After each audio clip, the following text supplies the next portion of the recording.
بزرگوں، آج 12 شعبان المعظم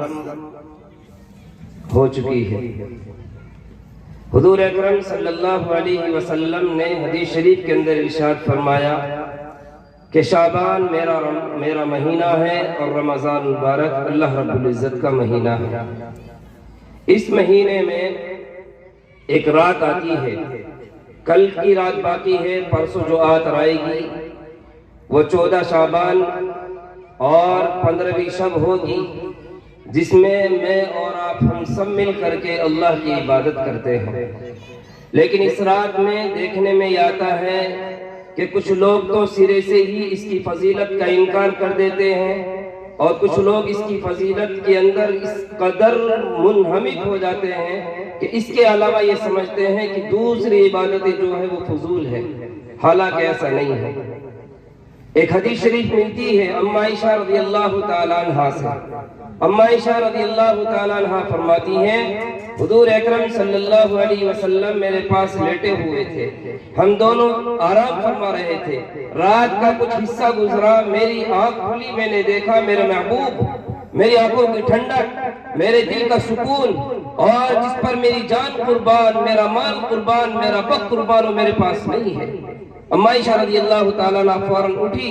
آپ نے تلاش کیا، تلاش کرتی رہی، آپ نہیں ملے۔ ام عائشہ جنت البقیع میں پہنچی تو آپ نے دیکھا کہ حضور اکرم صلی اللہ علیہ وسلم وہاں دعا فرما رہے ہیں۔ ام عائشہ نے پوچھا یا نبی اللہ، آپ چپ چاپ چلے آئے، مجھے تو اطلاع کر دیتے، مجھے تو بتلا دیتے، مجھے خبر کر دیتے۔ یا نبی اللہ، آپ کے موجود نہ ہوتے ہوئے پریشان ہو گئی، میرے محبوب کہاں چلے گئے، کیا ضرورت پیش آئی، کچھ اطلاع نہیں کی، کچھ خبر نہیں کی، آپ خاموشی کے ساتھ چلے آئے، میں نے آپ کو جگہ جگہ تلاش کیا، یا رسول اللہ آپ نہیں ملے، میں پریشان تھی، میں بے چین تھی کہ میرے محبوب آخر کہاں چلے گئے۔ میرے ذہن میں ایک دم فوراً بات آئی، مجھے جنت البقیع کی طرف جانا چاہیے۔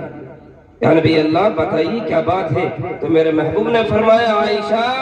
تو نہیں جانتی یہ رات کون سی رات ہے، یہ رات کس قدر مبارک رات ہے۔ وہ رب العالمین جو عرش پر بیٹھا ہوا ہے وہاں سے اتر کر کے اس آسمان دنیا پر آ جاتا ہے اور کہتا ہے اپنی نورانی مخلوق سے، راستے میں، گلیوں میں، مسجدوں میں، محلوں میں گھومو، دیکھو میرا کون بندہ کس حالت میں میری عبادت کر رہا ہے، جاؤ اس کے ایک عمل کو لکھو، وہ رکوع میں ہے تو رکوع کو لکھو، وہ سجدے میں ہے تو سجدے کو لکھو، وہ قیام میں ہے تو قیام کو لکھو، وہ جس حالت میں بھی ہے، جس طرح بھی میری عبادت کر رہا ہے، لکھو، نوٹ کرو، اندراج کرو کہ میرا بندہ کس کس حالت میں میری عبادت کر رہا ہے۔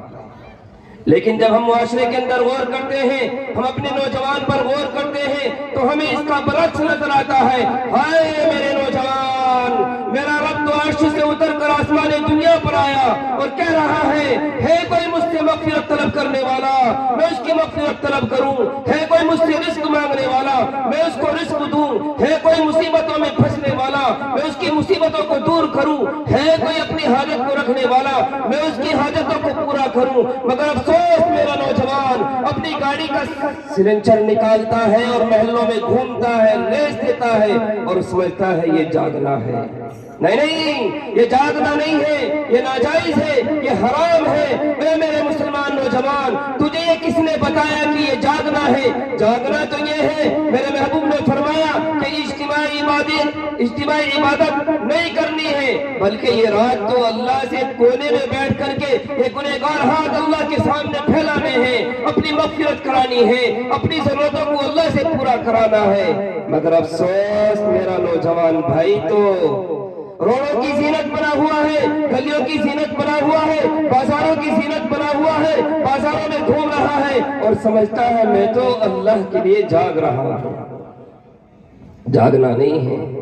جاگنا ہے تو وہاں جاگو جہاں میرے حضور نے جاگا ہے، جاگنا ہے تو وہاں جاگو جہاں صحابہ نے جاگا ہے، جاگنا ہے تو وہاں جاگو جہاں ہمارے تابعین جاگے ہیں، جاگنا ہے تو وہاں جاگو جہاں اللہ کے ولی جاگتے ہیں۔ وہ مکان کے کونے میں مصلی بچھاتے ہیں، قیام میں کھڑے ہوتے ہیں، لمبی نماز پڑھتے ہیں، پھر آخر میں یہ گنہگار ہاتھ اللہ کے سامنے پھیلا دیتے ہیں، اللہ سے اپنی تمنائیں رکھتے ہیں، اللہ کے سامنے اپنی ضرورتیں رکھتے ہیں، اور وہ اس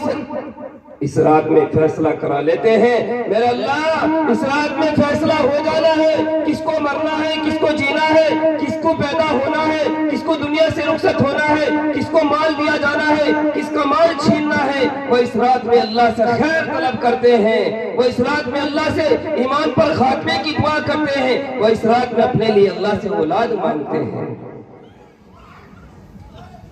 لیکن اس رات میں کچھ بندے ایسے بھی ہیں جن کی اللہ مغفرت نہیں فرماتے ہیں۔ میں تفصیل میں نہ جاتے ہوئے، وقت بہت مختصر ہے، حضرت تشریف فرما ہے، ان کے سامنے مجھ جیسے ادنا طالب علم کا کچھ کہنا یہ حضرت کی شان میں گستاخی ہوگی، لیکن حضرت محتم صاحب کا حکم ہوا ہے کہ تھوڑی دیر گفتگو کر لی جائے۔